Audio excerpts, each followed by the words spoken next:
আমার সাহাবায়েরা, এরে আমার উম্মতের দল, খবরদার খবরদার, তোমরা নিজের স্ত্রীদের পরে জুলুম অত্যাচার করিও না। আল্লাহ রাসূল বললেন, উম্মত রে, তোমাদের স্ত্রীদের এমসি হয়, মাসিক হয়, মাসে 5 দিন হয়, 7 দিন হয়, 6 দিন হয়, 3 দিন হয়, এটা আল্লাহ রাব্বুল আলামিনের পক্ষ থেকে হয়, কোনো মহিলার এটা হাতে নয়।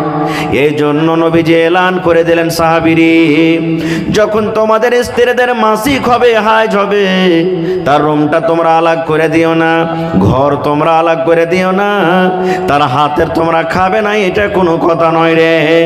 সব দুনিয়ার কাজ করতে পারো রে উম্মত, কোনো গুনাহ নাই, কোনো ক্ষতি নয়। তোমার হলো এটা স্ত্রী, তাকে তুমি পাঞ্জরে বসিয়ে রাখো, তার সাথে তুমি গল্প করতে পাবে, ইয়াকে বিছানে গায়ে গা লাগিয়ে তুমি ঘুমাইতে পাবে, তোমার গুনাহ হবে না। বিবিকে তুমি চুমা দিতে পাবে, বিবিকে তুমি আদর দিতে পাবে। আল্লাহ রাসূল বললেন, উম্মত রে, তোমার স্ত্রীর হাতের তুমি রান্না করে খেতে পাবে, ভাত রুটি বানিয়ে খেতে পাবে। যেটা নবীজি শুধু একমাত্র হারাম করে দিলেন, সেটা হলো সহবাস, সেটা হলো মিলন। তোমার স্ত্রীর সাথে ঋতু অবস্থাতে, হাজ অবস্থাতে মিলন করবে না, তার সাথে সহবাস করবে না। তাছাড়া নবীজি বললেন, দুনিয়ার যত কাজ আছে তুমি করতে পারো, তোমার কোনো গুনাহ নাই, তোমার কোনো পাপ নাই। তো এটা ইসলাম মান সম্মান দিয়েছে না দেয়নি? দিয়েছে। এটা একটা ভুল হয়তো। আর কি ভুল হতো? এটা নবীজির জন্ম হওয়ার আগে বা নবীজির নবী হওয়ার আগে গোলা ভুল হইতো। কি ভুল হইতো? আল্লাহ রে আল্লাহ, আজকে যেমন আমার বাড়িতে মা আছেন, আমার বাড়িতে বিবি আছেন, আপনার বাড়িতে বোন আছে, বেটি আছে। আল্লাহ রাসূল বলেছেন, ওই জাহেলিয়াতের জামানাতে যদি কোনো মহিলা, যদি কোনো নারীর স্বামী মারা যেত, যদি কোনো মহিলার পুরুষ মারা যেত, ওই মহিলাকে জিন্দা আগুন দিয়ে তাকে জ্বালিয়ে দেওয়া হতো। আর ওই মক্কার লোকেরা বলতো, এ মায়ের লোকটা ডাহিনী রে, এ স্বামী খাওয়ানি রে, ই ভাতার খাওয়ানি রে, এই জন্য আর স্বামীটা মরে গেল, এ নিজের স্বামীকে খেয়ে নিনে, ইয়াকে দুনিয়াতে রাখা হবে না, একে দুনিয়া থেকে বিদায় করে দেওয়া হবে, এই জন্য তাকে আগুন দিয়ে জ্বালিয়ে জীবিত তাকে মেরে দেওয়া হতো। সুবহানাল্লাহ। এখনো দেখবেন মায়েরা কথাতে কথাতে ঝগড়া করতে করতে কইবে, এ ভাতার খাওয়ানি, এই বেটা বেটি খাওয়ানি, কত রকম এরকম ভাবে ভাষা বলবে। তো এটা একটা পাপ করতো, যে স্বামী মারা যেতে গেলে আল্লাহুস সামাদ, ওর জীবনে আর বসবাস হতো না। খো আরো কিছু কথা আছে, আমাদেরকে যাব না। খো একটা হতো। আর কি হতো? যদি কোনো বাড়িতে মেয়ে জন্মগ্রহণ হতো, যদি কোনো বাড়িতে বেটি জন্মগ্রহণ হইতো, যার বাড়িতে বেটি জন্মগ্রহণ হয়ে গেল, ওই লোকটার মন ছোট হয়ে যেত, মুখখানা কালো হয়ে যেত, শরমের কারণে, লাজের কারণে গেরাম দিয়ে সে হাঁটতে পারত না, দোকানে বসত না, লোকের পাঞ্জরে বসতে পারত না। কেন পারত না? যখন কোনো লোকের পাঞ্জরে বসত, তখন তাকে ঠাট্টা মজা করতো, কার রাগাতো, কার বলতো, আয় আব্দুল্লাহ, আব্দুর রহমান, তোর বাড়িতে আল্লাহ মেয়ে দিয়েছে, বেটি হয়েছে, রে আব্দুল্লাহ, তোর বেটিটাকে তুই কি করবি? তোর জামিলাকে কে করবে? হালিমাকে কে করবে? তোকে শ্বশুর বলবে রে। এরকম ভাবে নানা প্রকারের লোকেরা রাগাত। লোকটা শরমের কারণে, লাজের কারণে গেরাম দিয়ে হাঁটতে পারত না। আল্লাহ রাসূল বলেছেন, ওই বাপ কি করত? সুবহানাল্লাহ। মক্কা নগরে, মক্কা জমিনে যখন তার মেয়ের বয়স 5 বছর, 7 বছর, 8 বছরকার হয়ে যেত, এবার একদিনকার ঘটনা, একটা কৈদল নিয়ে হাঁটতে হাঁটতে হাঁটতে হাঁটতে জঙ্গলের ভিতরে চলে যেত। ওই জঙ্গলে একটা গর্ত করত, একটা কবর করত। কেউ জানে না বাড়িতে যে জঙ্গলে কি কারণে, কোথায় সে কবর করে এসেছে। এবার লোকটা বাড়ির ভিতরে আসতো, পরের দিন বিবিকে বলতো, বিবি রে, ও জামিলার মা, ও হালিমার মা, খালেদার মা, সুন্দর করে বেটিকে সাজাইয়া দাও, মানঝালির বাজার কেমন আছে, মার্কেট কেমন আছে, চক কেমন আছে, জীবনে কোনোদিন আমার মেয়ে দেখেনি। এই দেখো পূর্ণিয়ার বাজার কেমন হয়, জীবনে আমার মেয়ে দেখেনি। জামিলার মা, ও খালেদার মা, সুন্দর করে তুমি আমার জামিলাকে সাজাইয়া দাও। মা জানতক না আল্লাহ রে, আমার জামিলাকে কোন চক, কোন বাজার, কোন মার্কেট নিয়ে যাবে। মা সুন্দর করে হাসি মনে এবার কলেজার টুকরা মেয়েকে সুন্দর করে গোসল দিয়ে তেল কাজল দিয়ে আব্বার হাতে ধরিয়ে যেতেন। এবার আব্বা জানে মেয়েকে টানতে টানতে টানতে টানতে কোথায় নিয়ে যেতেন?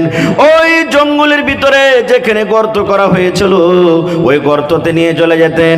এবার গর্তর পাঞ্জরে যাওয়ার পর ওরে আল্লাহ, বাপ বেটিকে বলতো, বেটি রে এই গর্তর দিকে একটু নজর করে দেখ রে বেটি, এই খালের দিকে একটু নজর করে দেখ, এই খালটা কত বড় আছে। ওই বেটি তো জানে না আমার আব্বা জান কেন আমাকে গর্তর দিকে মুখ করে দেখতে বলছে। এবার যেমনই মুখ বাড়িয়ে ওই কলেজার টুকরা মেয়ে যেমনই দেখতে যেত, সুবহানাল্লাহ, পিছন থেকে আব্বা জান একটা এমন জোর করে ধাক্কা দিত, ধাক্কা দেওয়ার সাথে সাথে মুখের ভরে গর্তেতে মেয়ে পড়ে যেত। এবার পড়ে যাওয়ার পর আব্বা উপর থেকে বলতো, বেটি রে জীবনের মতো তুমি আমাকে আব্বা বলে নাও, বাপ বলে তুমি ডেকে নাও, আর তুমি আমাকে আব্বা বলে ডাকতে পাবে না। বেটি রে তুমি মাকে জীবনের মতো মা বলে ডেকে নাও, তুমি আর তোমার মাকে মা মা বলে ডাকতে পাবে না। এই আসমানের রংটা কেমন হয় তুমি জীবনের মতো দেখে নাও, আর তুমি দেখতে পাবে না।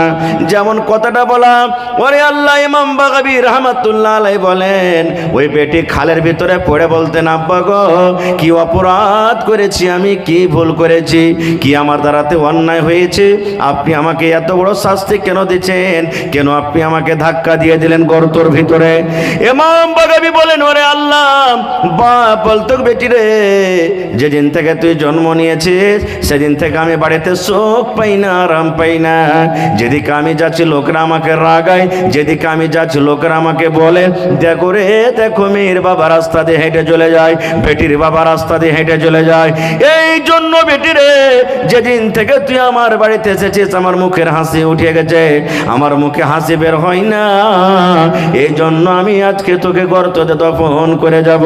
ইমাম বাগাবী রাহমাতুল্লাহ আলাইহি বলেন, যেমনই কথাটা বলা, এইবারে ওই খালে গর্ততে পড়ে পড়ে কলেজার টুকরা মেয়ে বলতো, আব্বা গো আমাকে গর্ততে দফন করিয়েন না, আপনাকে আমি আব্বা আব্বা বলে ডাকবো না, মাকে মা মা মা বলে আমি ডাকবো না, আমার দুই চোখ এদিকে যাবে, আমি চলে যাব, এই দেশ ছেড়ে এলাকা ছেড়ে গা ছেড়ে আমি চলে যাব, আপনার বাড়িতে আর যাব না, কিন্তু দয়া করে আপনি আমাকে গর্ত থেকে উঠিয়েলেন।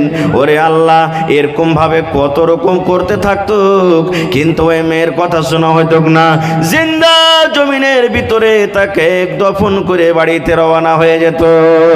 আল্লাহ রাসূল সাল্লাল্লাহু আলাইহি সাল্লাম এলান করে দিলেন, নবী হওয়ার পর, ও মেয়ের বাবা তোমরা শুনে নাও, খবরদার তোমরা নিজের মেয়েকে তোমরা দফন করিও না, নিজের বেটিকে তোমরা মারিও না রে।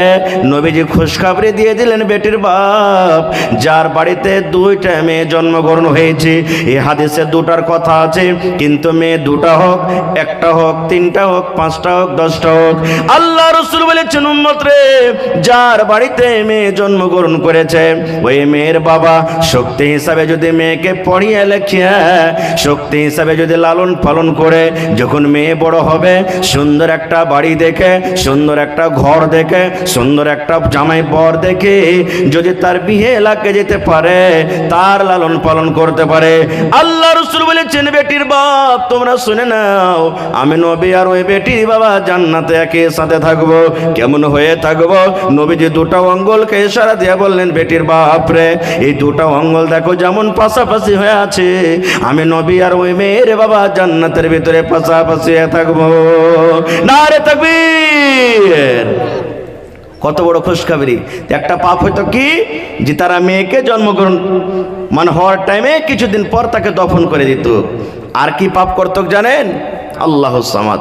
মার সাথে বিয়ে করা হারাম না হালাল? জোরে বলেন। হ্যাঁ, মাকে বিবাহ করত। তাও কিভাবে বিয়ে করত জানেন?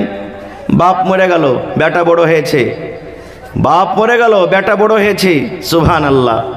এবার মাকে পরে কি করতো, বিবাহ করে স্ত্রীর মতন করে নিয়ে থাকতো, সতার মাকে নিয়ে থাকতো, চাচিকে নিয়ে থাকতো।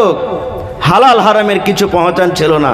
সোজা কথা, দুনিয়াতে কোনো এমন গুনাহ ছিল না যে মক্কার লোক সেই গুনাহটা করত না। খুব এরকম টাইমে, এরকম সময়তে আল্লাহ তাবারাক ওয়া তাআলা দুনিয়াতে দিলেন কাকে? শেষ নবী মুহাম্মদ সাল্লাল্লাহু আলাইহি সাল্লামকে দুনিয়াতে পাঠাচ্ছেন। এবার নবীজি যখন দুনিয়াতে আসবেন, নবীজি দুনিয়াতে আসবেন, নবীজির মায়ের নাম হলো বিবি আমেনা। নবীজির মায়ের নাম কি? বিবি আমেনা। নামটা মনে রাখবেন ভালো করে। আব্বার নাম হলো আব্দুল্লাহ। আব্বার নাম কি? আব্দুল্লাহ। আর দাদর নাম হলো কি? আব্দুল মুতাল্লিব। নবীজির মায়ের নাম বিবি আমেনা, আব্বার নাম আব্দুল্লাহ, দাদর নাম আব্দুল মুতাল্লিব। নবীজি যখন মায়ের পেটে আব্বাজান দুনিয়া থেকে চলে গেলেন, আব্বা দুনিয়াতে নেই। খুব সুবহানাল্লাহ, সহায়গায় বেটা ছিলেন। নবীজির 10 জন বাপ চাচা। কতটি? 10 জন বাপ চাচা। আর 6 জন ছিলেন ফুফু নবীজির। 16টা ফুফু এবং বাপ চাচা মিলে নবীজির 16 জন ছিলেন। ভালো করে মনে রাখবেন এই সমস্ত কথা। আমি খুব শর্টে কথা বলবো, লম্বা করবো না ইনশাআল্লাহ। এবারে বাপ দুনিয়া থেকে চলে গেলেন, দাদু আব্দুল মুতাল্লিব চিন্তায় চিন্তিত, আল্লাহ আমার বউ বাড়িতে, আমার ছেলে দুনিয়া থেকে চলে গেল, শোক হারা হয়ে গেল, শোক লেগে গেল। আল্লাহ কি হবে, কি হবে? এই করতে করতে 1 দিন গেল, 2 দিন গেল, 3 দিন গেল, মাস গেল। সুবহানাল্লাহ। এবারে নবীজি দুনিয়াতে জন্ম নিলেন। নবীজি দুনিয়াতে জন্ম নিচ্ছেন। যারা কিতাব লিখেছেন আর রাহিকুল মাকতুমে দেখবেন, বিভিন্ন কিতাবে আরও দেখবেন যে নবীজি বাপ যখন মারা যায় ওই টাইমে নবীজি মায়ের পেটে 6 মাস মোটামুটি। নবীজি যখন পেটে ছিলেন 6 মাসে, তখন আব্বাজান দুনিয়া থেকে মারা গেছেন। নবীজি আব্বাকে দেখেননি, ইয়াতীম হয়ে দুনিয়াতে আসছেন। এবার মা আমেনা কি কথা বলছেন শোনেন। মা আমেনা বলছেন, যখন আমার ছেলে কলেজার টুকরা মোহাম্মদ জন্ম নিল, ওরে আল্লাহ এমন একটা রোশনি বের হইলো, এমন একটা লাইট বের হলো, এমন একটা আলো বের হইলো, মনে হয় গোটা শাম, গোটা আরব, গোটা দুনিয়া মনে হয় ঝলমল ঝলমল করতে লাগলো। এমন একটা রোশনি এলো যে মনে হয় গোটা আরব, গোটা দুনিয়া মনে হয় একবারে ঝলমল ঝলমল শুরু হয়ে গেল। এত আলো, এত রোশনি। এবার যখন দুনিয়াতে নবীজি এলেন, মা আমেনা একজন দাসীকে ডাক দিয়ে বলেন, যাও তার দাদাকে খবর দাও আব্দুল মুতাল্লিবকে যে তোমার পোতা জন্ম নিয়েছে দুনিয়াতে। বলেন তো, দুনিয়াতে যদি পোতা হয়, বেটা হয়, মানুষের মুখে খুশি আসে না? আসে না? জোরে বলেন, আসে কি আসে না? আসে। কিন্তু দেখবেন যখন কোনো মা খালারকে 1টা 2টা 3টে 4টে করে যখন বেটি হয়ে যায়, বেটা যদি না হয়, তো ও লজ্জার কারণে, শরমের কারণে ও অন্য লোককে বলবে না, খবর দিবে না।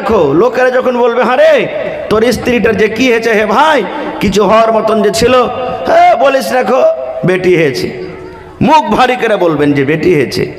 আর যদি বেটা হয়ে যেত, দেখবেন মাইনঝালির মার্কেটে একটা রসগোল্লার দোকানে রসগোল্লা থাকবে না, সব একবারে খুশিতে একবারে বন্টন করে দিবে, এরকম হবে। এবার দাদু দৌড়াতে দৌড়াতে এসে কোলে নিলেন, কোলে লওয়ার পর চুমা চাটা দিলেন, চুমা চাটা পর দৌড়াতে দৌড়াতে দৌড়াতে সেই ছেলেকে নিয়ে চলে গেলেন কোথায়? যেখানে কাবা শরীফ বানা আছে। কাবা শরীফে যাওয়ার পর এবার ছেলের নাম রাখলেন কি? মুহাম্মদ। এ নাম কে রেখেছেন? দাদু রেখেছেন। নাম কে রেখেছেন? দাদু রেখেছেন। এই জন্য বলি ভাই, যখন নাম রাখবেন ছেলে পিলার, শরীয়তি নাম রাখবেন, ভালো নাম রাখবেন। এই দেখবেন মুসলমানের নাম ভল্টু, মুসলমানের নাম রিঙ্কু, মুসলমানের নাম পিঙ্কু, মুসলমানের নাম ঝাইটনি, মুসলমানের নাম কালনি, মুসলমানের নাম টগরি, এই মুসলমানের নাম আরো কি মুসাহান্নি, এরকম করে করে নাম রাখবে। জি না, যখনই নাম রাখবেন শরীয়তি নাম রাখেন। নিজে না রাখতে পারবেন, একটা ভালো লোক, ভালো আলিম বা ভালো মাস্টার বা ভালো যারা জানছেন, দিন জানছেন, নাম বুঝছেন, ওরাকে রাখেন। মুসলমানের ছেলেরা তো এখন ফিল্ম দেখছে যে হ্যাঁ ওর নাম ছোটু আছে, মুসলমানের নিজের বেটা বেটির নামও ছোটু আর ছোটি রেখে দেবে। ওর নাম রিঙ্কু, তো মুসলমানও রিঙ্কু রেখে দেবে। আরে অমুক জায়গাতে ওর নাম সুরাজ ছিল, ইও সুরাজ রেখে দেবে। ওর নাম চাঁদ ছিল, তো ইও চাঁদ রেখে দেবে। এই ধরনের নাম, উল্টা পুল্টা নাম। সুবহানাল্লাহ। এমনই একটা নাম রাখলেন দাদু আব্দুল মুতাল্লিব, নবীর নাম কি রাখলেন? মুহাম্মদ। মুহাম্মদ রাখলেন। এই নামটা জীবনে নবীর রাখার আগে, নবীর নাম রাখার আগে কাহরির নাম রাখা হয়নি। এত সুন্দর নাম। আরবের মানুষেরা বলছে, আরে এই নামটা কোথায় পেলে রে, কেমন নাম এটা রে। সুবহানাল্লাহ। তখন থেকে দেখে দেখে মানুষেরা নাম রাখতে লাগলো। এবারে এই জায়গাতে থাক। এবার সুবহানাল্লাহ, বাচ্চা কোলে নিয়ে আছেন, কত আফসোস করছেন মা আমেনা। রে কলেজের টুকরা সন্তান, আজ যদি তোর আব্বা থাকতো, তোকে কত আদর করে, তোকে কত চুমা দিত, তোকে কত কোলে নিত। তাই কবি বলছেন, মা আমেনার কোলে ওই কে বাবসা রে, মা আমেনার কোলে ওই কে বাবসা রে, দোল দোলা দোলে মুখে তো হাসি রে। আব্বা তোমার বেচারলে আনন্দিত নিত কোলে। মামিনা বলছেন, আব্বা তোমার বেচারলে খুশির সাথে নিত কোলে। দুঃখ সবই বলা ও যাই না বলা রে, দুঃখ সবই কথা ও যাই না বলা রে, দোল দোলা দোলে মুখে তো হাসি রে। কত রকম কথা বলছে, শেষ কথা এবার এখানে থাক। এইবারে আর একটা আপনাকে কথা বলি, তাহলে বুঝতে পারবেন। ওই টাইমে ওই সময়তে একটা সিস্টেম ছিল, একটা রেওয়াজ ছিল। কি রেওয়াজ? যে মক্কাটা হলো টাউন, শহর, বাজার মনে করেন, আর মদিনাটা হলো দেহাতি বাজার, দেহাতি জায়গা, দেহাতি গাঁও। এবার ওই দেহাত থেকে, মদিনা থেকে কিছু কিছু মহিলারা আসতেন কোথায়? মক্কাতে। আর মক্কাতে এসে ছেলেগুলা নিজের, ওই মক্কার ছেলেরা, ছোট ছোট বাচ্চা যারা দুধ পান করে, একদিনকার বাচ্চা, দুদিনকার বাচ্চা, 5 দিনকার বাচ্চা, 6 মাসের বাচ্চা, 1 বছরকার বাচ্চা, তারাকে কোলে করে নিয়ে চলে যেতেন। আর ওই মদিনাতে তারা রাখতেন, ওখানে নিজের সন্তানের মতন করে তাদের পরবরিশ করতেন, মানুষ করতেন। আর মক্কা লোকেরা বলতো যে আমাদের এই মক্কাতে তারাকে না রেখে মদিনাতে দেহাতে পাঠিয়ে দেব, যে তাদের ওখানে পানি খাবে, খেলবে, কুদবে, আমার ছেলেটার সেহাত, শরীর স্বাস্থ্য ভালো হবে, এই জন্য তারা এখান থেকে পাঠিয়ে দিত। আর কেউ 1 বছর, কেউ 2 বছর, কেউ 6 মাস, এরকমভাবে যখন ছেলেটা দুধ ছেড়ে দিত, যার ছেলে তাকে ওয়াপাস করত, আর ওর বদলাতে কিছু মজুরি দিত। একদিনকার ঘটনা। সুবহানাল্লাহ। হালিমা রাদিয়াল্লাহু তাআলা আনহা নিজের টিমে আছেন, এক দল, এক টিম সাথে করে মদিনা থেকে রওনা হয়ে গেছেন মক্কাতে ছেলে নেওয়ার জন্য, ছেলে নিয়ে যাবে। এবার মদিনাতে আসছেন, হালিমা একটা গরিব মানুষ। কত গরিব জানেন? সুবহানাল্লাহ। হালিমা বলছেন যে আমার স্বামী এত গরিব যে আমাকে যে উটটা দিয়েছে, যে উটের পরে আমি সওয়ার হয়ে মক্কাতে আসছি, এত কমজোর যে উটটা হাঁটতে পারে না খুব। আচ্ছা বলেন তো, এই দুনিয়াতে সাইকেল, মোটরসাইকেলের মধ্যে বিভিন্ন রকম আছে, যেমন যার শক্তি তেমন সে চলবে। যদি বলে যে আমি সাইকেলে, মোটরসাইকেলের পিছা করব, পারবে? জোরে বলেন, পারবে? স্প্লেন্ডার প্রো নিয়ে যদি বলে গেলে মারার আমি বুলেটের পিছা করব, পারবে? জীবনে পারবে না। হালেমা বলছেন আমার কমজোর একটা উট বাড়িতে আছে, উটনি। ওই উটনিটা এত কমজোর যে দুধ শুকিয়ে গেছে, কাহাতশালি চলছে, কাহাতশালি, বৃষ্টি হয় না, পানি হয় না, সব গরু ছাগলের দুধ হারিয়ে গেছে। আমি হালেমা, আমারও বাড়িতে কিছু খাবার নাই, তো আমিও খেতে পাই না। আমার একটা বাচ্চা আছে আব্দুল্লাহ, নবী সাহেবের বাপের নাম হলেন আব্দুল্লাহ, আর হালেমার বেটার নাম হলো আব্দুল্লাহ, মনে রাখবেন। বলছে আমার একটা ছোট ছেলে আছে, সেই ছেলেটাও না খেয়ে থাকছে। এবার হাঁটতে শুরু করেছে। হালেমা বলছেন আমার উটনি, আমার গাধা, আমার ঘোড়াটা যে এত কমজোর, তো মাঝে মাঝে মাঝে মাঝে আমার সাথীরা আমার পরে রাখতে, ভাই ফেলে দে, চালিয়ে হাঁকিয়ে দে, কোন রকমের সওয়ারি তুই এনেছিস, হাঁটতে পারে না, তোর জন্য আমরা পিছিয়ে যাচ্ছি। এরকমভাবে মন খারাপ করে করে করা কথা বলতো। ঘটনা হলো এই যে যারা যারকে সওয়ারি ভালো, ওরা আগে মক্কা পৌঁছে গেছে। হালেমার সওয়ারি কমজোর, তো পিছনে পিছনে আসছে। এবার যেখানে বাড়িতে ঢুকে ঢুকে দেখছে কার বাড়িতে ছেলে আছে, মালদার ধনী লোকের যত ছেলে সব শেষ হয়ে গেল, একটাও কিন্তু ছেলে আর বাঁচে নাই। এবার হালেমা শেষের বেলাতে গ্রামে এসেছে, পিছনে দেখছে তো একটাও ধনী লোকের বেটা বেটি নেই, ছেলে নাই, কি নিয়ে যাব, কি নিয়ে যাব। এবার হালেমা রাদিয়াল্লাহু তাআলা আনহা নিরাশ হয়ে নিজের স্বামী হারেসের সামনে চোখ দিয়ে জর্জর করে পানি ঝরছে, কাঁদছেন। তার স্বামী বলছেন, হালেমা কি ব্যাপার, তুমি কেন কান্দো, তোমার চোখে কেন পানি ঝরে, মনটা কেন খারাপ? এবারে আমার মায়েরা খালারা শোনেন। এবার হালিমা বলছেন, স্বামী গো, আমার ওটিনি হলো কমজোর, আমার রাস্তাটা আমি পিছিয়ে গেছি, আমার সাথীরা আগে এসেছে, আগে আসার কারণে যত ধনী লোকের বাচ্চা আছে এই মক্কা নগরে, মক্কার জমিনে যত মালদার লোকের বাচ্চা আছে, ছেলেমেয়েরা আছে, তারা সব নিয়ে চলে গেছে, আমি কিন্তু একটা সন্তান পেলাম না। স্বামী গো, কেমন করে এত লম্বা রাস্তা, কত কষ্ট করে আমি এসেছি, কেমন করে খালি হাতে যাব, এই জন্য আফসোস করে আমার চোখ দিয়ে পানি বের হয়। এবার হারেস বলছেন, বিবি রে, কোনো গরিব লোকের কি তুমি বাচ্চা পাওনি মক্কার ভিতরে? কোনো গরিব লোকের কি কোনো ছেলে নাই দুনিয়া তার বেঁচে? এবার হালিমা বলছেন, স্বামী গো, একটাই মাত্র মক্কার নগরে, মক্কার জমিতে ছোট বাচ্চা আছে, যার নাম হলো মোহাম্মদ। কিন্তু স্বামী গো, আমার আসার আগে যত মহিলারা বাচ্চা আনতে এসেছে, সমস্ত মহিলাকে ছেলেটা দেওয়া হয়েছে, কিন্তু কোনো লোক হ্যাকারত করে ছেলেটাকে লাইনি। কেন লাইনি? ইয়াতিম বাচ্চাটাকে নিয়ে কি করবো রে? ইয়ার দাদু কি আমরাকে দিবে? মা কি দিতে পারবে? আব্বা থাকতে গেলে বেশি বেশি টাকা পেতাম, মাল পেতাম, বাপ দুনিয়াতে নাই, মা কি দিবে বললাম, ওই ছেলেটাকে কেউ লাইনি, আমাকে ওই ছেলেটা দেওয়া হয়েছিল, কিন্তু গরিব মনে করে আমিও তাকে ছেড়ে দিলাম, আমিও তাকে নিলাম না। ওই ছেলেটা মাত্র আর বেঁচে আছে, তাছাড়া ধনী লোকের কোনো আর ছেলে মক্কার ভিতরে পাওয়া যায় না। হালেমা তখন আমাকে বলছেন, মানুষ একটা কথা বলে না যে নাই মামা ভালো না কানা মামা ভালো, বলেন?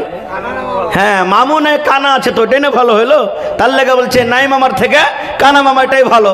তো হালেমা বলছেন, আমার স্বামী বলে, হ্যাঁ পাগলি, এত কষ্ট করে 400-500 কিলোমিটার রাস্তা দূর করে এসেছো, আমার হাজি সাহেব বসে আছেন, জিজ্ঞাসা করবেন যে মক্কা থেকে মদিনার রাস্তা কত দূর? মোটামুটি 400-500 কিলোমিটার রাস্তা, এত কষ্ট করে 8 দিন 10 দিনে তুমি এসেছো, আর খালি হাতে চলে যাবে? আরে পারবে না, পারবে দিতে, যাজ্ঞা ওই গরিব বাচ্চাটাকে তুমি নিয়ে নাও, পারে তো ওর মা কিছু দিবে, দাদু কিছু দিবে, বাপ নাই, ইয়াতিম ছেলে, ফ্রিতে তুমি পারওয়ারিশ করে দেবে, নিয়ে নাও। কিন্তু সুবহানাল্লাহ, হালেমা তো জানে না এই ছেলেটা হলো কে, বড় হয়ে কে হবে, হালেমা জানে না। এবার তার সাথীরা হালেমা বলেন, বাচ্চা নিয়ে তারা বাড়ির দিকে রওনা হয়ে গেছে। এবার আফসোস করে হালেমা হাঁটতে হাঁটতে আবার আমিনার কাছে এসে বলছেন, বুবুরে, তোমার কলেজার টুকরা আমাটাকে দিয়ে দাও। এইবার আমিনা বলছে, বুবুরে, তোমাকে কিছুক্ষণ আগে আমার বাচ্চাকে দিয়েছিলাম, তুমি কিন্তু তুমি নিলে না, এখন কেন চাও, কি কারণে তুমি নিতে চাও?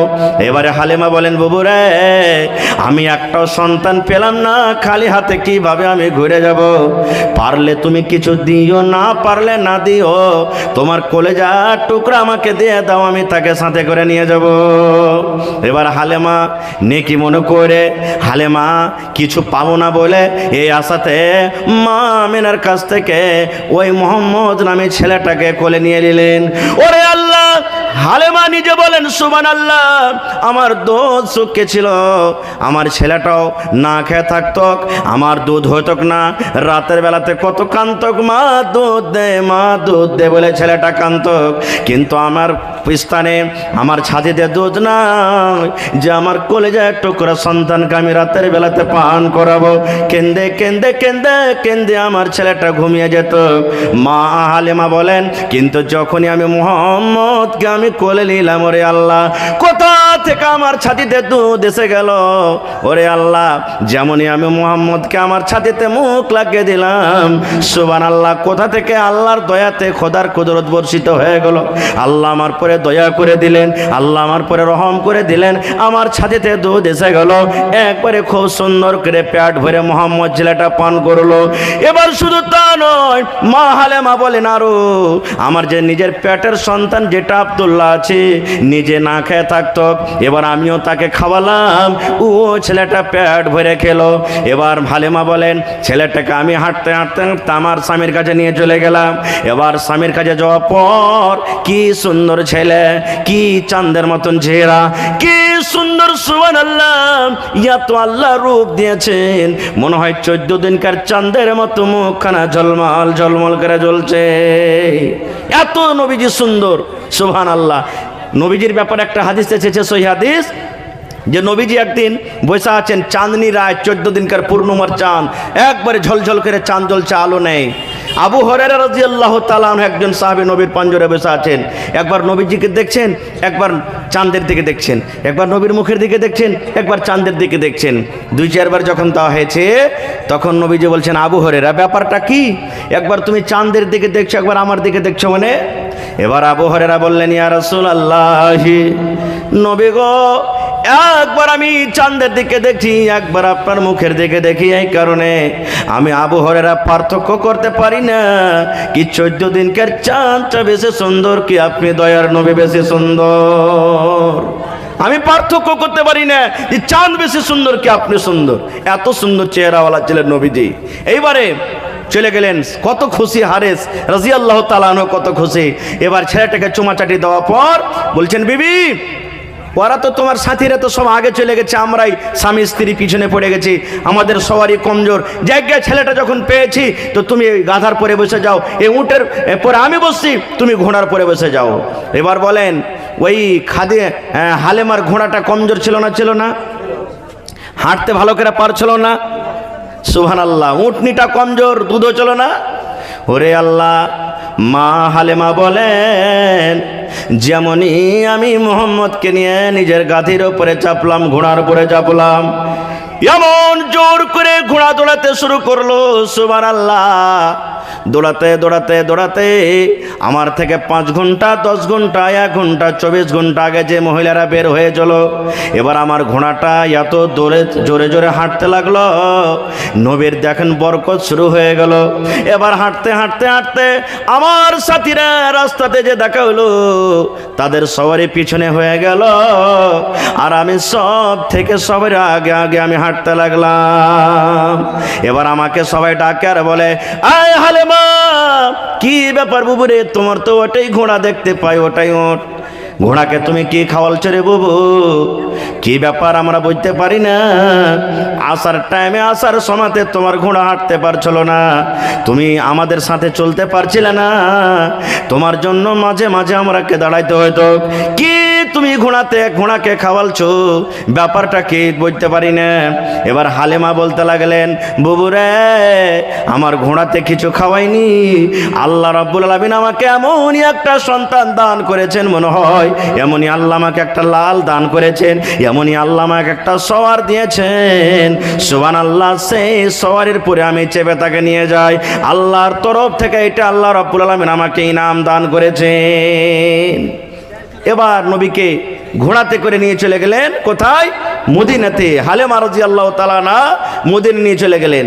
এবার দেখেন মদিনাতে যাওয়ার ঘটনা, কাহাতসালি চলছে, ফসল পানি হয় না, কাহরির বকরি ছাগলের দুধ হয় না, উটের দুধ হয় না, সব না খেয়ে আছে। যেমনই হালেমা ঢুকলেন ছেলেটাকে সাথে করে নিয়ে, বকরির থানে রে ভাই কুণ্ডি থেকে যে দুধ এসে গেল, সুবহানাল্লাহ।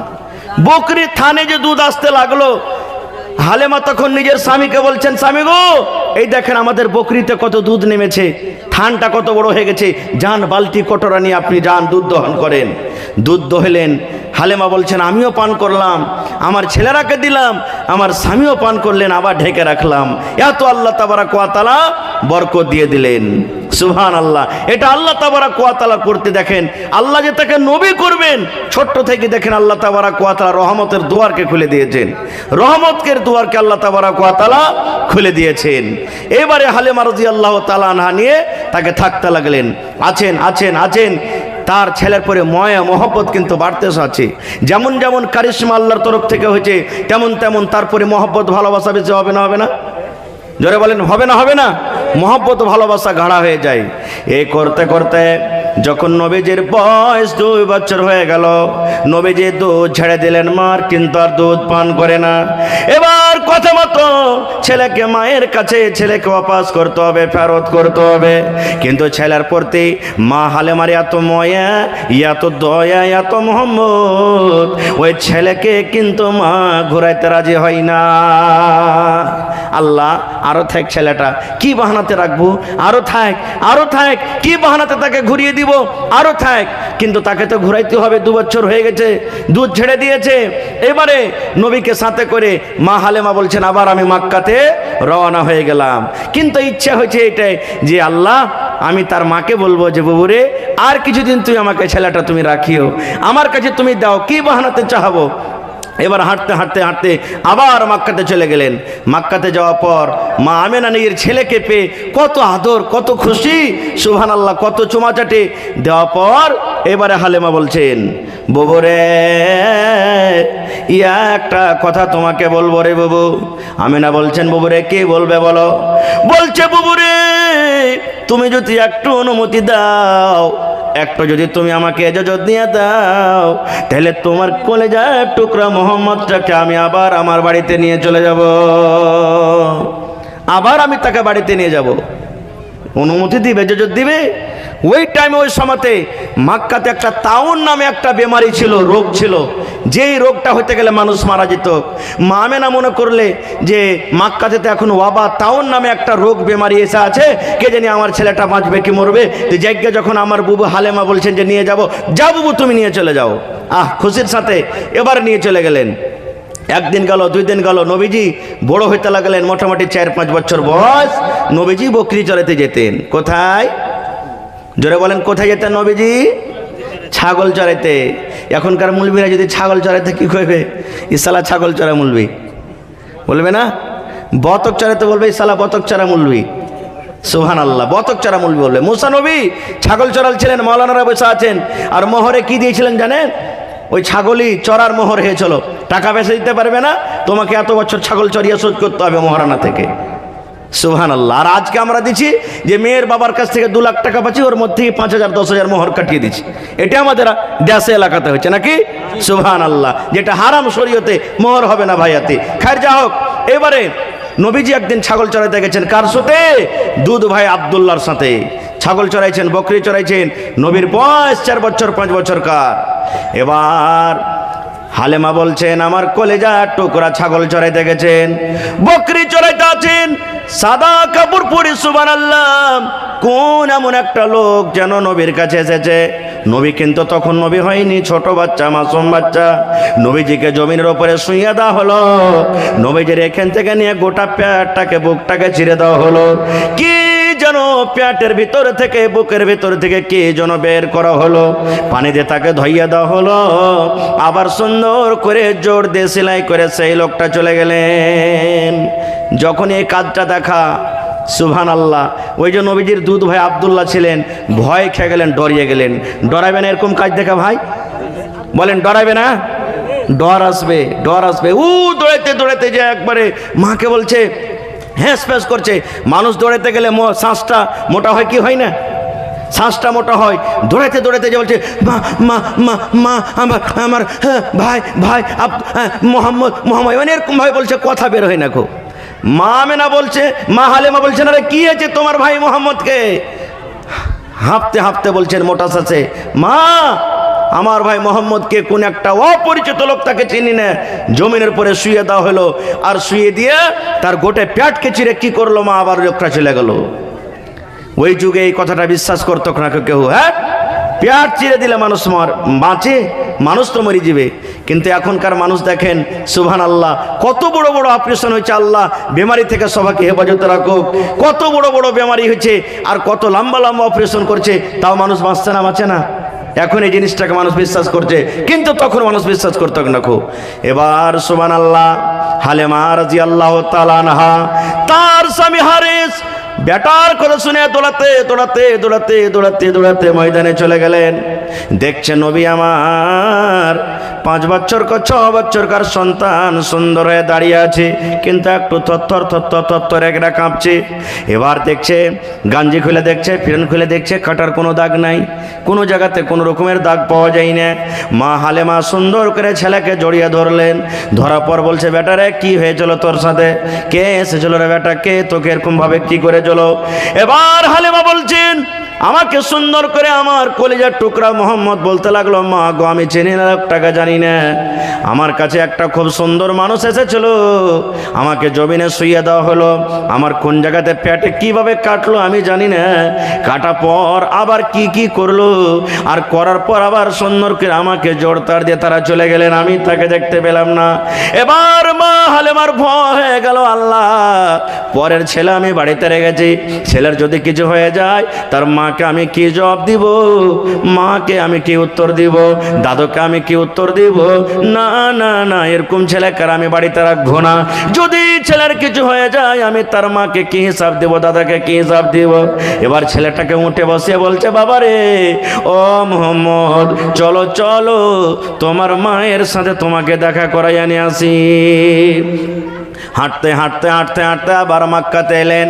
মক্কাতে আসার পর হালিমা বলছে, বুবু রে এতদিন তোমার কলেজার টুকরা আমার বাড়িতে থাকলো, এখন তোমার আমানত তুমি জমা নিয়ে এলাও। যখন কথাটা বলা মা আমেনা বলতে লাগলেন, বুবু রে ইয়ার আগে যখন তুমি দিতে আসো তখন তুমি তা আদর করে আমার কাছে ছেলেটা চেহে নিয়েছিলে, কিন্তু এখন কি এমন ঘটনা ঘটেছে রে বুবু, ছেলেকে তুমি আমাকে অপাস দিতে এসেছো, ব্যাপারটা কি আমি বুঝতে পারি না? বলছে, বুবুরে কিছু হয়নি, এরকম কোনো কথা নাই। মা আমেনা বলছে, না তোমাকে বলতে হবে, কি এমন ঘটনা ঘটেছে যে তুমি আমাকে ছেলেটা অপাস দিতে এসেছো? এবার যখন কথাটা বলা মা হালেমা বলছেন, বুবুরে তাহলে সত্য কথা সত্য ঘটনাটা শোনো রে বুবু, তোমার বেটা আমার বেটা বকরি চড়াইতে গেছিল, ছাগল চড়াইতে গেছিল, কি ময়দানে গিয়ে খেলতে গিয়ে ছাগল চড়াইতে গিয়ে একটা কোন ধরনের একটা লোক এসেছে, আসার পর তাকে শুইয়ে দেওয়া হয়েছিল, আর সুন্দর করে একটা বড় অপারেশন করা হয়েছিল, পেটটাকে চিরে দেওয়া হয়েছে, আর পেটটাকে চিরে দেওয়ার পর কি করেছে না করেছে আর আগে বলতে পারবো না। এই ভয় এই ডর আমার ভিতরে সাঁধিয়ে গেছে, ঢুকে গেছে, যার কারণে তোমার আমানত তোমাকে জমা দিতে এসেছে। যেমন কথাটা শোনা মা আমেনা একটু মুচকে বেড়া হাসলেন, আর মুচকে হাসা বলছেন, বেটে বুবুরে তুমি আমার ছেলেকে রেখে চলে যাও, চলে যাও, আমার ছেলেকে জীবনে কোনোদিন জিনে ধরতে পারে না, আমার ছেলেকে কোনোদিন কেউ ক্ষতি করতে পারে না, আমার ছেলেকে কোনোদিন কেউ ভয় দেখাতে পারে না। কেন? মা আমেনা বলছে, বুবুরে আমার ছেলে মোহাম্মদ যখন দুনিয়াতে জন্ম নেয় তখন একটা এমনই নূর পয়দা হয়েছে, একটা এমনই নূর ফুটেছে, একটা এমনই নূর ঝলমল করেছে, মনে হয় গোটা পৃথিবীটা আলো হয়ে গেল। এই জন্য ভয়ের কোনো কারণ নাই, যাও তুমি আমার ছেলেকে ছেড়ে চলে যাও। এবার মা আমেনা বাড়িতে রাখলেন। আবার করতে করতে 6 বছর যেদিন বয়স, সুবহানাল্লাহ, মা আমেনা বলছেন যে বেটা মোহাম্মদ, বলছে কি গে মা? বলছে তোমার আব্বা যে মারা গেছে, চলো তোমার আব্বার একটু কবরটাকে জিয়ারত করে আসি, দেখে আসি তোমার আব্বার কবরটাকে। বাপ মরে গেছেন, দাদু মরেছেন, দাদি মরেছেন, কত লোকের স্ত্রী মরেছেন, কোনোদিন জিয়ারত করেছেন? জিয়ারত করেছেন না। যখন মুলবিরা বলবে দুয়া বন, যত উল্টা সিধা পারবেন গায়েল দিয়ে মুলবির গায়ে একবারে 14 গোষ্ঠীকে ধুয়ে দিবেন, কিন্তু কবর যখন মাটি দেওয়ার টাইম হলো গ্রামের লোক তখনই আমরা যাব। তাছাড়া মা বাবার জন্য একদিন যায় যে জিয়ারত করব, দোয়া দুরুদ করব, আমরা করতে পারি না। সুবহানাল্লাহ। শুনলেন? আল্লাহ রাসূল বলেছেন, উম্মত রে যখন তুমি কবরস্থানে যাবে, তোমার মা কবরে শুইতে আছে, তোমার আব্বা কবরে শুইতে আছে, তোমার স্ত্রী কবরে শুইতে আছে, তোমার ছেলে মেয়েরা কবরে শুইতে আছে, গ্রামের লোক কবরে শুইতে আছে। উম্মত যখন তুমি কবর জিয়ারত করতে যাবে, কবরস্থানে যখন তুমি যাবে, তখন তোমাকে একটা দোয়া পড়তে হবে। ওই দোয়া পড়ার পর তুমি যাবে কবরস্থানে, যখন ঢুকবে তখন দোয়া পড়তে হবে। আজকে যেমন আমি স্টেজে এলাম, সালাম করলেন, লোকের সাথে দেখা হইলে সালাম করবেন। আল্লাহ রাসূল বলেছেন, উম্মত জীবিত মানুষকে তুমি সালাম দাও, সালাম দিতে গেলে তার উত্তর শুনতে পাবে, তার জবাব শুনতে পাবে, কিন্তু কিন্তু এই কবরস্থান একটা এমন জায়গা, এমন দেশ, এমন দুনিয়া, ওই কবরে হাজার হাজার মানুষ আছে, তারা কথা বলতে পারবে না, কিন্তু তোমাকে সালাম দিতে হবে, তারাকে সালাম জানাইতে হবে, সালাম দিতে হবে। তুমি সালাম দিবে কিন্তু তাদের জবাব তুমি শুনতে পাবে না। কি সালাম দিবে, কিভাবে দিবে? নবী বলেছেন, আসসালামু আলাইকুম আহলাদ দিয়ারি মিনাল মুমিনিনা ওয়াল মুসলিমিন ওয়া ইন্না ইনশাআল্লাহু বিকুম লালাহিকুন নাসআলুল্লাহ লানা ওয়া লাকুমুল আফিয়া। এটা হলো কবরস্থানে যাওয়ার দোয়া। কয়টা লোক পড়ছি? মাটি দেওয়ার টাইম হইলো, হাঁটছি, রাস্তাতে গল্প করছি, হবে কোন ভুট্টা লাগালছে 35-22 হবে মনে হয়, এটা নাকি এত মোটা মোটা মুচা, সুবহানাল্লাহ। গরমা ধান কোন যে বিছন লেসা লাগালছে, কোন যে খাদ দিয়েছে, চল তোকে জিজ্ঞাসা করব যে তুই কি খেয়ে ধান লাগালছিলি হে? এই দেখেন, গল্প করি না, করি না? ওরে আল্লাহ, হাদিসের কথা, আল্লাহর নবীর জামাই হযরত ওসমান রাদিয়াল্লাহু তাআলা আনহু, দুনিয়াতে যাকে জান্নাতের সার্টিফিকেট দেওয়া হয়েছে, ওসমান তুমি জান্নাতে যাবে, তুমি হইলে জান্নাতি। 10 জন সাহাবেকে নবী যে দুনিয়াতে জান্নাতের ডিগ্রি দিয়ে দিয়েছেন, জান্নাতের খুশখবরি দিয়েছেন, তার মধ্যে একজন হলেন ওসমান রাদিয়াল্লাহু তাআলা আনহু। এবার হযরত ওসমান কবরের কাছে যখন যেতেন, কবরের পাঞ্জর দিয়ে যখন হাঁটতেন, কোনো কবরকে যখন দেখতেন, এত কাঁদতেন, এত কাঁদতেন, ওরে আল্লাহ, চোখের পানিতে সমস্ত দাড়ি গলা ভেজে যেত। এত কবরকে দেখে কাঁদতেন, কাঁদতে কাঁদতে চোখের পানিতে সমস্ত দাড়ি ভেজে যেত। সাহাবায়ে কেরামেরা প্রশ্ন করে দিলেন, ও গো ওসমান, জাহান্নামের বয়ান হয়, নবীজি জাহান্নামের কথা বলেন, কিন্তু আপনি অত কান্দন কাঁদেন না, যত কান্দন আপনি কবরকে দেখা কাঁদেন। জাহান্নামে আগুন আছে, জাহান্নামে ভয়ঙ্কর ভয়ঙ্কর আযাব আছে, ওই জাহান্নামের ভয়ে আপনি অত কান্দন কাঁদেন না, জাহান্নামের ভয়ে আপনার চোখ দিয়ে অত পানি ঝরে না, যত কান্দন আপনি কবরকে দেখে কাঁদছেন। ব্যাপারটা কি? এইবারে উসমান বললেন, বন্ধুরে, ও আল্লাহ নবীর সাহাবীরা শুনে নাও, আমি উসমান কবরকে দেখে কান্দি। কেন কান্দি তাইলে শুনে নাও। আল্লাহ নবী বলেছেন, উম্মত, মানুষের মৃত্যুর পর, শ্বাস বন্ধ হয়ে যাওয়ার পর, সর্বপ্রথম মানুষের আখিরাতের মধ্যে প্রথম মঞ্জিল, প্রথম জায়গা হবে কবর। আল্লাহ রাসূল বলেছেন, কবরে মানুষকে 3টা প্রশ্ন করা হবে, কবরে মানুষকে 3টা সওয়াল করা হবে। যে কবরের পরীক্ষাতে পার করে যাবে, আখিরাতের সমস্ত জায়গাতে পার করে যাবে, লোকটা জান্নাতে চলে যাবে। আর যারা কবরের পরীক্ষাতে, কবরের হিসাবে ফেল করে যাবে, তারা কিয়ামতের দিন কোনো জায়গাতে পাস করতে পারবে না। এই জন্য কবরকে দেখে আমি কান্দি। শুধু তা নয়, দয়ার রাসূল দোয়া শিখিয়ে দিয়েছেন, ওরে আমার উম্মতরা, তোমরা শুনে নাও, ফজরের নামাজের পর 3 বার এই দোয়াটাকে পড়বে। এদিকে ফজরের নামাজের পর 3 বার পড়বে, আর মাগরিবের নামাজের পর 3 বার পড়বে। 3 বার করে যদি দোয়াটা পড়েন, আল্লাহ রাব্বুল আলামিন আপনাকে কবর আযাব থেকে বাঁচাবেন। কি দোয়াটা? যেমন মাগরিবের নামাজ পড়লেন, মাগরিবের নামাজ যেমন হয়ে গেল, মাগরিবের নামাজ পড়ে বসে আছেন কিংবা বাড়ির দিকে রওনা হয়ে গেছেন, 3 বার দোয়াটা পড়বেন, আল্লাহুম্মা ইন্নী আউযু বিকা মিন আযাবিল কবরে, আল্লাহুম্মা ইন্নী আউযু বিকা মিন আযাবিল কবরে, আল্লাহুম্মা ইন্নী আউযু বিকা মিন আযাবিল কবরে। এই মতো যখন ফজরের নামাজ পড়লেন, তখন আপনি 3 বার পড়বেন, আল্লাহুম্মা ইন্নী আউযু বিকা মিন আযাবিল কবরে, আল্লাহুম্মা ইন্নী আউযু বিকা মিন আযাবিল কবরি, আল্লাহুম্মা ইন্নী আউযু বিকা মিন আযাবিল কবরে। দোয়াটার মানে, আল্লাহ যে আমি দুনিয়াতে যখন আছি, আর দুনিয়াতে একটা টাইম, আমার সময় এমন আসবে, দুনিয়া থেকে যখন আমি চলে যাব, আমার শ্বাসটা যখন বন্ধ হয়ে যাবে, লোকজনে যখন আমাকে কবরে মাটির ঘরে রেখে আসবে, আল্লাহ ওই দিনে তুমি কবরের আযাব থেকে আমাকে বাঁচিয়ে নিও। আল্লাহ কবরের শাস্তি থেকে আল্লাহ বাঁচিয়ে নিও, কবরের আযাব থেকে আল্লাহ তুমি বাঁচিয়ে নিও। দয়ার নবী বলেছেন, উম্মত রে, যখন তুমি 3 বার দোয়াখানা পড়বে, যখন তোমার 3 বার দোয়াখানা পড়া হয়ে যাবে, এবার কবরের কিন্তু মুখ খুলে যাবে, কবর কথা বলতে লাগবে, কবরের কথা ফুটতে লাগবে, কবর কথা বলবে কাকে? আল্লাহকে। মাবুদ রে, লাউয়া কোন গ্রামে অমুক তোমার বান্দা, মঞ্ঝলি গ্রামে অমুক তোমার বান্দা বান্দি আল্লাহ আমার কাছ থেকে পানা চেয়েছে। মাবুদ আমি কবর বলি, দয়া করে লোকটা যখন মরবে আমি কবর আমার শাস্তি থেকে আল্লাহ তাকে তুমি বাঁচিয়ে নিও, আল্লাহ আমার আযাব থেকে তাকে বাঁচিয়ে নিও, আল্লাহ আমার মুসিবত থেকে তাকে বাঁচিয়ে নিও। কবর আমার আপনার জন্য আল্লাহর দরবারে সুপারিশ করবেন। আজ মন মোর চঞ্চল রে ভাই, ঝরে দুটে আঁখি, বোঝাইলে বুঝিস না তুই কোন জঙ্গলের পাখি রে। আজ মন মোর চঞ্চল রে, আজ মন মোর চঞ্চল রে ভাই, ঝরে দুটে আঁখি, বোঝাইলে বুঝিস না তুই কোন জঙ্গলের পাখি রে। আজ মন মোর চঞ্চল রে। কাঁচা বাঁশের খাট বাঁধিবে শুকনো পাতের ডোর,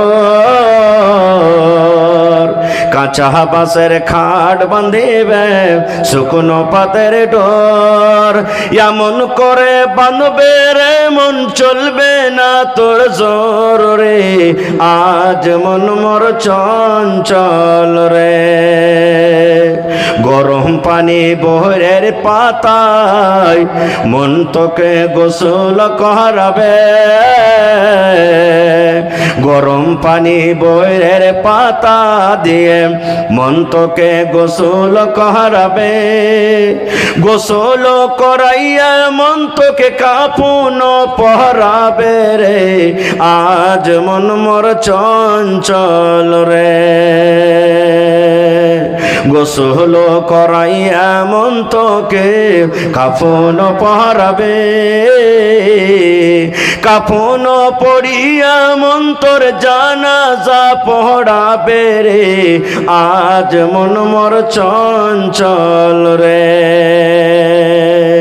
গোসল করাইয়া মন তোকে জানাজা পড়িবে, গোসল করাইয়া মন তোর জানাজা পড়িবে, জানাজা পড়িয়া মন তোকে দফন করিবে রে। আজ মন মোর চঞ্চল রে। মা কান্দিবে বেটার বেটা, বোন কান্দিবে ভাই, মা কান্দিবে বেটার বেটা, বোন কান্দিবে ভাই। পরের বেটি সেও তো কানবে আর তো কেহ নাই রে। আজ মন মোর চঞ্চল রে। মা কান্দিবে বেটার বেটা, বোন কান্দিবে ভাই। ঘরের বিবি সেও তো কানবে আর তো উপায় নাই রে। আজ মন মোর চঞ্চল রে। আজ মন মোর চঞ্চল রে ভাই, ঝরে দুটে আঁখি, বোঝাইলে বুঝিস না তুই কোন জঙ্গলের পাখি রে। আজ মন মোর চঞ্চল রে। নারে তাকবীর। মাশাআল্লাহ, 1 ঘন্টা কাছে আছে ভাই। তবে ইনশাআল্লাহ আপনাদেরকে শোনাবো যতক্ষণ আল্লাহ তাবারাক ওয়া তাআলা আমাকে আপনাদেরকে তৌফিক দিয়েছেন, ইনশাআল্লাহ শোনাবো। তবে শোনার আগে একটা আমার কানে একটা রিকোয়েস্ট এসেছে, একটা আপিল এসেছে। কি? যে আজকে যে জালসাটা লাগানো হয়েছে এটা তাবলিগে জালসা নাকি? আপনারা সবাই জানছেন। আর আপনাদের একটা মাদ্রাসাও আছে, হিফজুল কোরআন মাদ্রাসা, যে মাদ্রাসার সেক্রেটারি সাহেব আমার এই আলহাজ এখানে হাজি সাহেব বসা আছেন, আপনারা সবাই জানছেন। যে মাদ্রাসাতে মোটামুটি 150 থেকে 200 পর্যন্ত হাফিজে কোরআন পড়ালেখা করছে। আমার একটা ছেলে আছে মাদ্রাসাতে পড়ালেখা করছে। আলহামদুলিল্লাহ, আপনাদের দয়া মোহাব্বত ভালোবাসা মাদ্রাসাতে এত আছে যে ছেলেরাকে দেখে, টিচারকে দেখে, মাদ্রাসার রং রূপ দেখে মন খুশি হয়ে যাচ্ছে ভাই। তবে বেশি আপনাদের সময় নিব না, বাস আমি এই ওয়াজটাকে এখান থেকে বন্ধ করে ঘড়ি থেকে 10টা মিনিট আপনাদের কাছে আমি সময় নিব সেই মাদ্রাসার জন্য। যতদূর আল্লাহ যাকে শক্তি দান করেছেন, মাদ্রাসাতে কাম চলছে, দ্বিতীয় মঞ্জিলা ছাদ হয়ে গেছে আলহামদুলিল্লাহ, এখন প্লাস্টার ওগেরার কাজ চলছে। তো সেই মাদ্রাসাটাকে লক্ষ্য করে কেউ 1 বড়া, কেউ 2 বড়া, কেউ 5 বড়া, কেউ 10 বড়া করে সিমেন্টের দামগুলা দিতে পারবেন আল্লাহর হস্তে? চাদর দিয়ে একটা মা খালারকে পিন্ডালে কাহ কি পাঠান, মা খালারা দান করবেন যতদূর আল্লাহ যাকে শক্তি দিয়েছেন। কোনো বান্দা ছান্দা নাই ভাই, যতদূর আপনি যে পারবেন মাশাল্লাহ। এই দেখেন আমার একজন নানাজান 200 টাকা দান করলেন মাশাল্লাহ। নিয়াত করেন যে কমসে কম 1 বড়া সিমেন্টের দাম 500 টাকা দিব। আল্লাহ আরও যাকে বেশি রেখেছেন 1000, 2000, 5000, 10,000 টাকা দিব। মনে করেন যতটি লোক এসে আছেন এখানে যদি 1 বড়া করে সিমেন্টের দাম দেন, ইনশাআল্লাহ 100 বড়া সিমেন্টের দাম হয়ে যাবে। তো মনে করেন 1 বড়া করে সিমেন্ট দিব। যদি এখন না পারবেন দিতে, টাকা না আছে, লেখিয়ে দেন। সকালে তো আপনি চক দিয়েছেন, আপনি দিয়ে দেবেন কোনো টাইমে, কোনো সময় তো আপনি জমা করে দিবেন। তো 1 বড়া, 2 বড়া, 5 বড়া, 10 বড়া এই করে করে সিমেন্ট গালা কিংবা সিমেন্টের দাম আপনি 500 টাকার টাকা জমা করেন। দেখি আল্লাহর হস্তে মায়েরা খালারাকে বলবো, এ আমার মায়েরা খালারা, গলার হার, হাতের আংটি, সোনা চাঁদি, কাঁসার বর্তন, আল্লাহ যাকে যেমন তৌফিক দিয়েছে